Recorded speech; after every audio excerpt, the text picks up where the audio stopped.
Hai, bersama Bunda Santi di sini. Assalamualaikum. Sup ayam kacang merah. Bahan-bahannya ada ayam, wortel, kentang, pala, jahe, kayu manis, bawang merah, bawang putih, daun bawang, daun seledri. Kacang merahnya direbus sampai matang. Setelah matang ditiriskan. Tumis bawang merah, bawang putih sampai harum.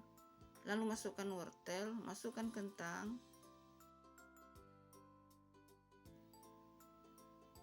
Setelah itu masukkan ayam. Tambahkan air secukupnya. Lalu masukkan jahe, pala, kayu manis. Ditutup. Nah, ini sudah mendidih ya.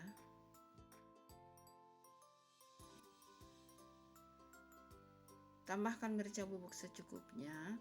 Tambahkan kaldu bubuk secukupnya. Lalu masukkan kacang merah yang sudah direbus terlebih dahulu ya, direbus terpisah. Ini sudah hampir matang. Tambahkan daun bawang, daun seledri. Jangan lupa koreksi rasa ya.